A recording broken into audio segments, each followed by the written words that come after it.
Hello world, Patricia O'Connor and Frida Darcy here. And what do we have? What do we have going on here? Pat, what do you think you're doing? That's Frankenpine. That's your pet project, pride and joy little pine tree. Yes. This is Frankenpine in the little pot that I put it in a summer and a half ago. And we are about to do a repot on Frankenpine. That's what's going on here. We're not going to get too crazy with it. Well, actually, we are going to get pretty crazy with it. What I intend to do, what I intend to get out of this, is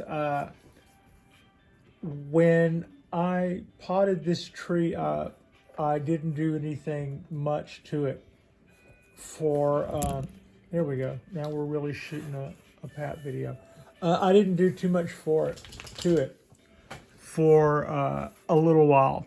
And then I finally put some wire to it and started putting a little bit of motion to it. And then I kind of came back a few months later with a little bit more nerve and put some of the kind of bends in it that I kind of want to do more of, and I did. It was the first time that I really put some really hard, good twists and folds and bend backs and all of those things in a tree. Compare this to what I had done before, and I'm not going to show you a side-by-side comparison. I'll just tell you what I mean. Before this, everything had more rainbow bends in it. I would put wire in a long branch and then kind of grab it on the end and then yank on it and get some, rainbow bend, as they call it. What I've come to do now, with a little bit more experience, I'm doing my wraps tighter, and I'm doing my bends stronger in tighter. And they tend to fold back more on themselves. I'll grab it like I'm pinching the trunk and then put like a hard left or a hard right or a hard down or a hard up. But one thing that Sweet Pea got to make use of was that attitude. You can kind of see that, it comes up out of the ground, it comes around and then comes around again. That was the beginning of that, and those 16 pine trees that I have now that are little baby pine trees, they show the signs of that bit of learning that I went through. I like those trees better than some of the stuff that I'd done before, and it all started here with the little tree Frankenpine. Frankenpine started off as I bought a nice tree. And I thought, well, rather than just buy a nice tree and try to feel all that pressure about trying to buy a starter along with that, and then try to evolve the starter into something nice as well. And that'll be the one that you can learn on. That could be the one you can experiment on. And by experiment, I've gotten to the point where I don't want to do any really weird stuff with it because I really like what I've done so far, and the pressure's on to maintain this and by pressure's on, I mean I'm not going to come up with some harebrained ideas and experiment with Frankenpine. It's already a keeper in my mind, and what you see before you plus 15 years will be one fantastic tree, and to my way of thinking, in quite a few ways, it already is. So, but one thing I didn't do was get a good angle on the trunk just as it comes out of the ground. I had that lesson to learn yet, and it's hard to tell because it's it's probably not. You can kind of tell, but I've got a good little leading root here, a good foot, as they say. It comes up this way and then leads up to the trunk, but then the trunk comes straight up until we get to that bend. And then the bend, I mean, once we start bending, we start doing some really some really hellaciously cool stuff to my way of thinking, and I'm you know, pleased with it. Oh, I'm pretty pleased with it because this marks a change in thinking for me, a little bolder approach, because it wasn't it wasn't sweet pea, so it didn't have the years of mistakes or some of the wire neglect yet, but also it was a blank slate, but also this was my slate. So what started off feeling like there wasn't a whole lot of pressure because, it was a $17 tree or something. It was actually probably a gift with purchase now thinking back, but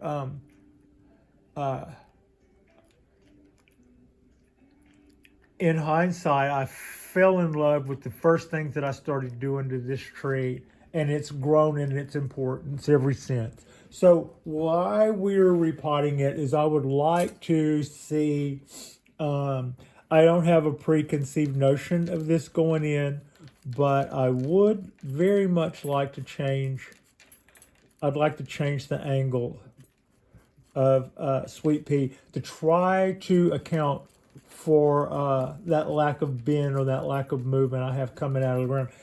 And if we have some really good root development down here below the pot, that will also be like a huge plus.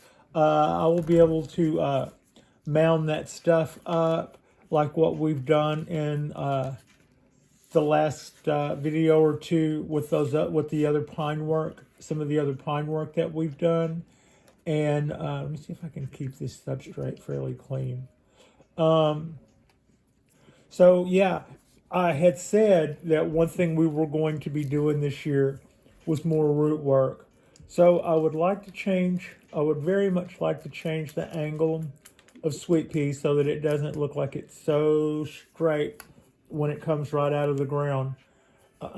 Something a little bit more fitting for its amount of movement that it has once it gets out of the ground. Something a little bit more fitting of that would be, if we can do something about that, that would be cool. And also, what will make that easier is if I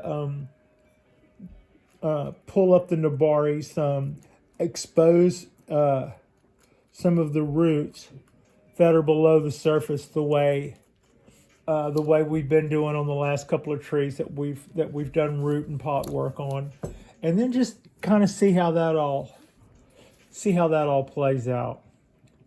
So that's raking a little stuff off the top. Get my real scissors out of the way. Let's do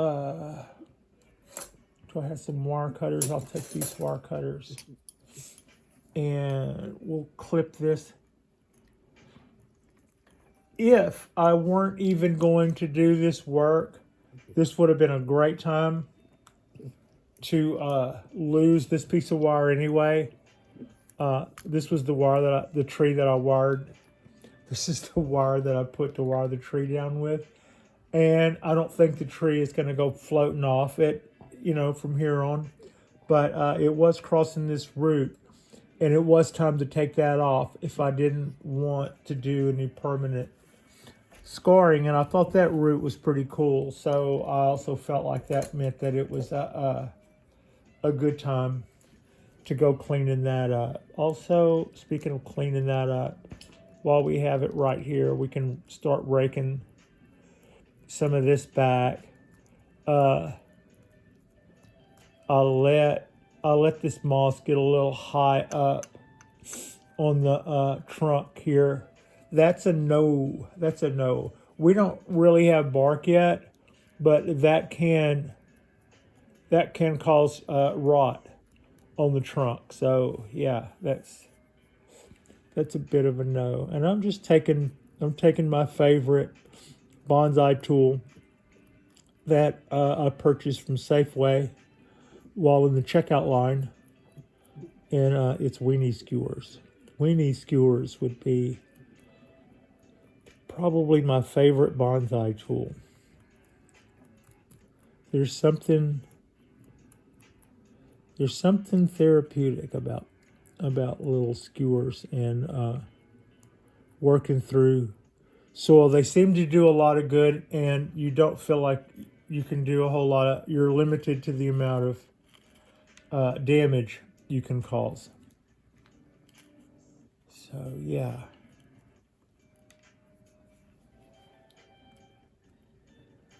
And also kind of doing this in the same direction as roots that we would particularly like. I'm not saying in the same direction as the roots go, because I hadn't ever particularly combed the roots out on this tree before, and probably Jonas didn't either. I think when I got it, I probably got it in, close to, what was it, seedling cup or something.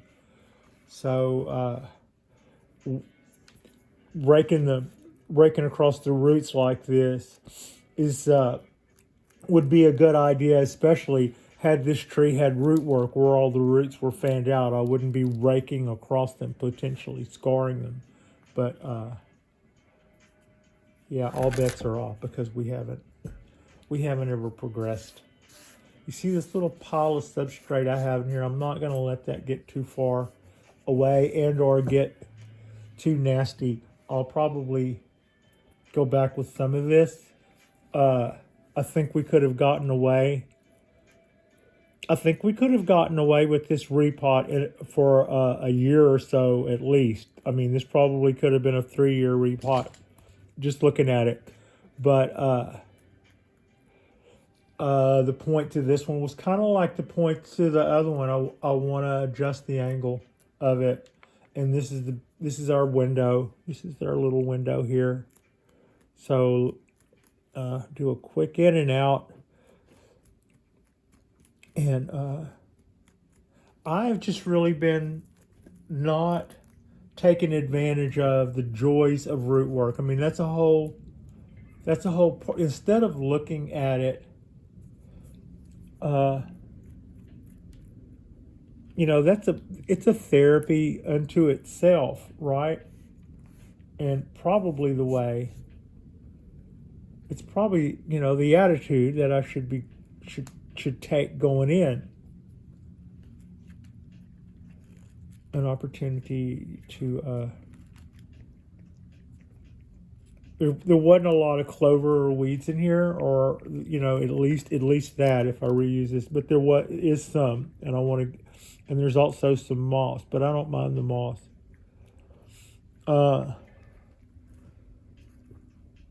When it comes to moss, I don't really have any trees where if I repot, I feel like I need to just go back through and replant the moss.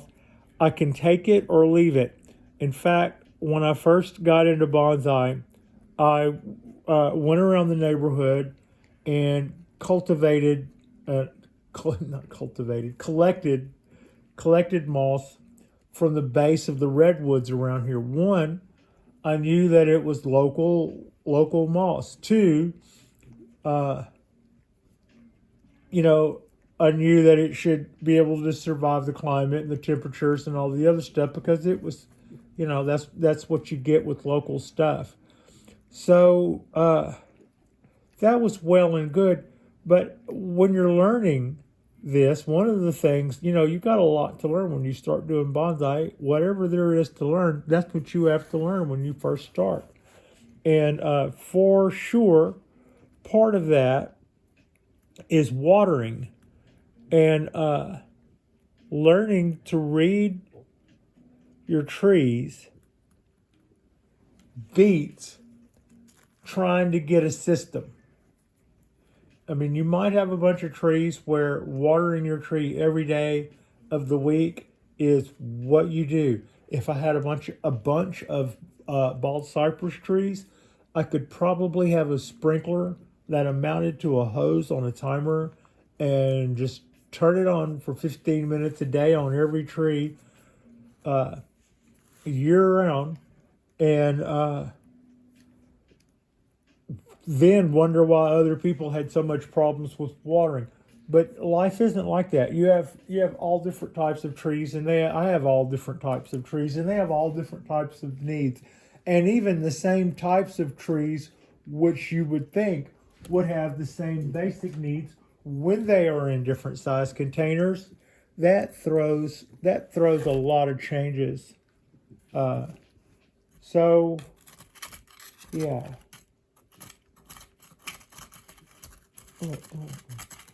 Yeah, this substrate is not really packed. I'm going right down to the bottom there pretty quickly.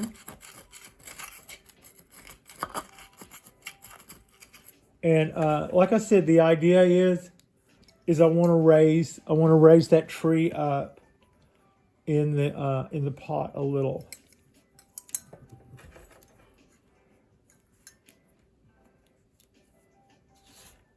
You could use your broom to do that instead of, it's okay, hand broom.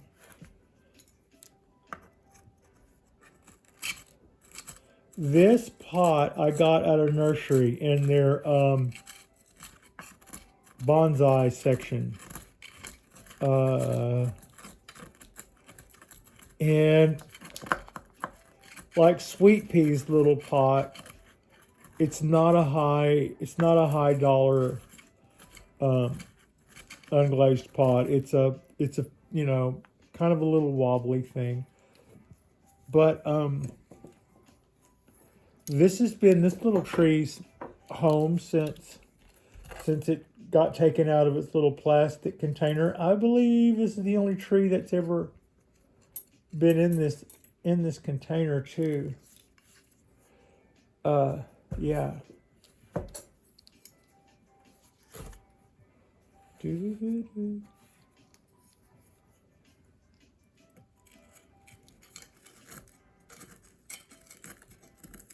This is the last edge here that I haven't, and I do, as you can tell, I work that all the way to the bottom. I don't know that I'm going to be taking a lot of roots off here. We'll go in there and see and kind of make a judgment on it. I'm not going to miss any opportunities while I'm here. While I'm right here. Oh no.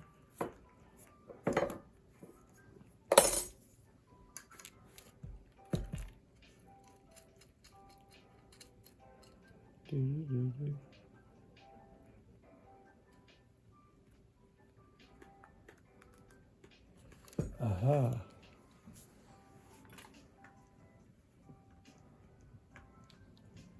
All right. Let's wire. That's now.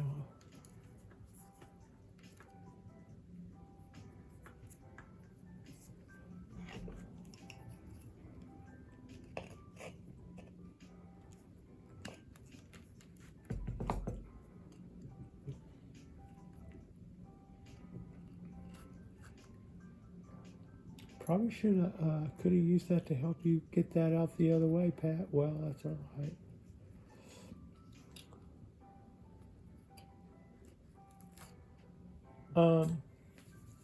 While I have you here, so you can see the holes, you can see the bottoms of the screen. Let's say I don't think I'm going to have any trouble removing this tree, but let's say this were a larger tree.